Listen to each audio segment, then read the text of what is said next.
बिस्मिल्लाहिर्रहमानिर्रहीम। अस्सलाम वालेकुम दोस्तों, मैं हूं आपका अपना होस्ट मुबीन अली चौधरी एडवोकेट और आपके सामने हाजिर खिदमत हूं। सबसे पहले तो मेरे देखने वाले नाजरीन और मेरे सब्सक्राइबर को जो मेरे साथ जुड़े रहे उनको मेरी तरफ से दिली ईद मुबारक। अल्लाह ताला आपको अपने हिफ्ज़-ओ-मान में रखे, अपनी हिफाजत में रखे और उम्मीद करते हैं कि आपकी ईद बहुत अच्छी गुजरे। आज मैं बात करूंगा अफ़गान पनाह गज़ीनों की वापसी के हवाले से। चमन बॉर्डर से इनकी कितनी तादाद में वापसी हुई, जाते वक्त इनको किन मुश्किलात का सामना है और ये लोग क्या कहते हैं, तमाम चीज़ें तफसील के साथ इस वीडियो में आपके सामने रखेंगे। आप हमारे साथ जुड़ी रहिएगा और वीडियो को एंड तक ज़रूर देखिएगा। मौजू पर जाने से पहले दोस्तों मेरी आप लोगों से रिक्वेस्ट है कि आप मेरे चैनल को सब्सक्राइब भी कर लें और बेल आइकन के ऊपर बटन दबाना मत भूलिएगा ताकि आने वाली हर इंफॉर्मेटिव वीडियो आप तक पहुंच सके। अफ़गान पनाह गज़ीनों की वापसी का सिलसिला पाकिस्तान से जारी है। बड़ी तादाद में इनकी वापसी भी हुई है। ईद के रोज़ हैं, ईद के रोज़ भी इनकी वापसी हो रही है।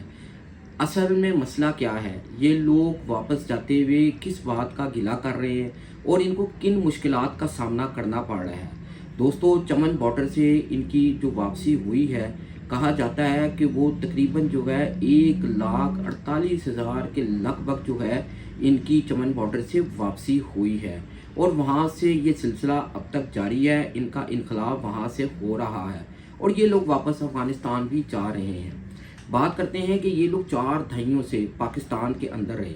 पाकिस्तान में इनमें से कई ऐसी भी नस्ल है जो यहीं पैदा हुई है, यहीं जवान हुई है, उनकी शादियाँ भी यहीं हुई हैं, उनके कारोबार यहाँ हैं, उनके बच्चे यहाँ हैं। अब इनकी जब वापसी हो रही है, सबसे पहले तो मैं आपको बताता हूँ कि ये किन मुश्किलात का इनको वापसी पे सामना करना पड़ रहा है। बकौल इनके ये लोग कहते हैं कि जब हम वापस जा रहे हैं, जब हम अपना साजो सामान लेकर वापस जा रहे हैं, जो किराए हैं वो डबल नहीं बल्कि ट्रिपल कर दिए गए हैं। जो ट्रक 1.5 लाख रुपया लेता था अब उसकी कीमत डबल हो गई है, बल्कि उससे भी कई गुना ज़्यादा पैसे मांगे जा रहे हैं। तो हमारे लिए ये बहुत मुश्किलात हैं, हमारे पास पैसे नहीं हैं, हमें वापस जाते हुए इन मुश्किलात का भी जो है बड़ी सामना करना पड़ रहा है। तो इसके ऊपर भी उनका कहना है कि नज़र रखनी चाहिए कि इनके जो रेट्स हैं उनको कम करना चाहिए, क्योंकि हमारे पास इतने पैसे नहीं हैं कि हम पेड कर सकें। बार कैफ ये लोग गिला कर रहे हैं। दूसरी तरफ से इन लोगों का ये भी कहना है, कई लोगों से वहाँ बात हुई, उनका कहना ये था कि भाई देखें हम 40 साल से ज़ायद अरसा यहाँ पे रह रहे हैं, कई हमारी नस्लें यहीं पैदा हुई हैं, यहीं जवान हुई हैं। अब जबकि हम वापस जा रहे हैं हमें तो वहाँ का पता ही नहीं, हमारी नस्लें यहाँ जवान हो गई हैं, हत्ता कि हमें तो अपने गांव तक का वहाँ नहीं पता, तो हम वहाँ जाके कैसे रहेंगे। हमें यहाँ रहने दिया जाए, हमें वापस ना भेजा जाए, क्योंकि हम यहाँ पे पैदा भी यहाँ पे हुए, बल्कि अब हमारी अगली नस्ल भी जो है यहाँ पे जो है वो तैयार हो गई है, स्कूलों में पढ़ रहे हैं, कारोबार कर रहे हैं। हम यहीं रहना चाहते हैं, हम वापस जाते हुए अफसरदा हैं।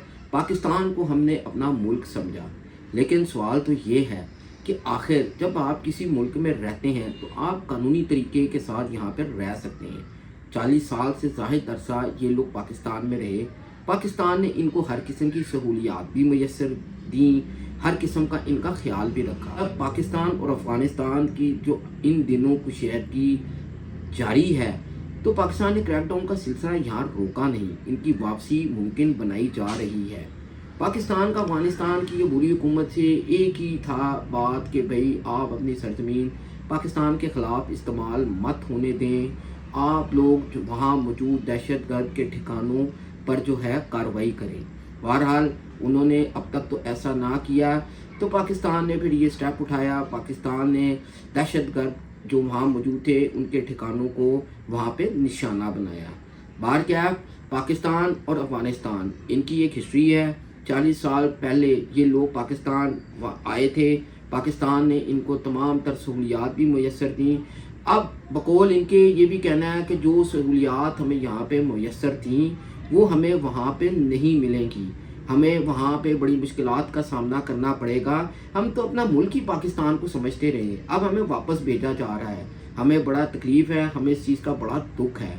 लेकिन बात यही है कि पाकिस्तानियों की मेजॉरिटी भी यही चाहती है कि इनको इज़्ज़त व वक़ार के साथ अब इनके मुल्क वापस भेज दिया जाए, क्योंकि अक्सर यहाँ पे जब भी कोई ऐसा वाक़या होता है तो उसमें इनकी शमूलियत जो है वो पाई जाती है। तो ज़ाहिरी बात है, पाकिस्तान के लिए सबसे पहले अपने मुल्क की हिफाजत करना, पाकिस्तान के शहरियों की हिफाजत करना ज़रूरी है।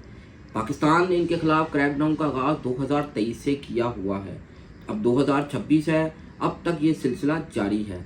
बड़ी तादाद में इनकी वापसी हो रही है। गिले शिकवे इनकी अपनी जगह, लेकिन पाकिस्तान ने अब ये फ़ैसला कर लिया कि भाई आपको जाना पड़ेगा, आप इज़्ज़त व वक़ार के साथ वापस चले जाएं। मैं आपको ये भी बताता चलूँ कि कोई ऐसी रिस्ट्रिक्शन नहीं लगाई कि आप जाके वापस नहीं आ सकते। आप वहाँ पे जाएं, वीज़ा लें, कानूनी तरीके के साथ आप दोबारा पाकिस्तान आ सकते हैं। लेकिन अगर आपको पकड़ के डिपोर्ट किया गया तो फिर आपको ब्लैक लिस्ट कर दिया जाएगा। ब्लैक लिस्ट का मतलब ये होता है कि आप दोबारा पाकिस्तान ना आ पाएंगे। पाकिस्तान ने इनको बड़े मौके दिए, इनकी जो डेट थी जाने की उसमें तोसी भी की गई, लेकिन उसके बाद अब तोसी नहीं की गई। अब इनको यही कहा गया कि आप अपने मुल्क इज़्ज़त व वक़ार के साथ चले जाएं, वरना आपको यहाँ से जाना ही पड़ेगा, वरना आपको कानूनी कार्रवाई का जो है वो सामना करना पड़ेगा। बारकैफ इनकी वापसी हो रही है, बड़ी तादाद में वापसी हो रही है। चमन के थ्रू अगर मैं बात करूं, मैंने आपसे जिक्र किया है कि कहा जाता है ज़राए के मुताबिक कि तकरीबन 1,48,000 के करीब चमन बॉर्डर के ज़रिए इनखला हुआ है। दोस्तों, आप इस हवाले से क्या सोचते हैं?